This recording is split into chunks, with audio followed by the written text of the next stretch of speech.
And now, the best 60-ish seconds of your week. This week was a very dark hour for the Roman Catholic Church with the release of a grand jury report here in Pennsylvania detailing alleged sexual misconduct by priests and cover-ups by bishops over an extended period of time. It's a really dark hour for the church. And in my judgment, the civil authorities are now going to step in. The bishops will ultimately be marginalized, and I'm hopeful that a new generation of church leadership will emerge that holds itself to a much higher standard than did their predecessors. Also, we heard word that Omarosa, the reality TV star turned White House aide, then fired by the Trump administration at the end of last year, as she had been from every other government job she held. She worked for Al Gore, by the way. The Gore people said she was the worst hire they ever made.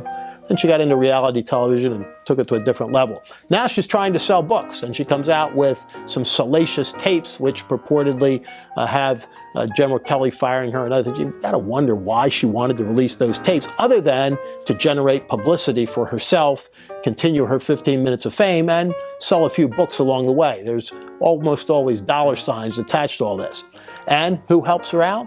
The President of the United States, who simply couldn't resist the urge to go on a tweet war with her, calling her, among other things, a dog, and getting the media whipped into a frenzy, thus promoting Omarosa and her book tour. That really wasn't the best way to handle her. Letting her have her 15 minutes of fame and move off stage would have been far preferable. What would have been remembered was her disgusting behavior in taping confidential conversations in the White House Situation Room, the holder and place of the nation's top secrets. Even the folks from the Clinton and Obama White Houses are saying it was just absolutely beyond the pale. And it was, and should be remembered for that.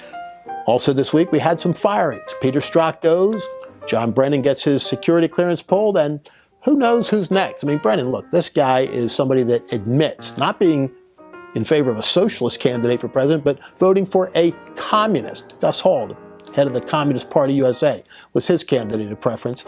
Think about that as you think about his career. But I'm not usually in the prediction business, but I gave you a name that Captain Obvious would, Bruce Orr, maybe next on that list. Also this week, the nation and the world lost the Queen of Soul, Aretha Franklin.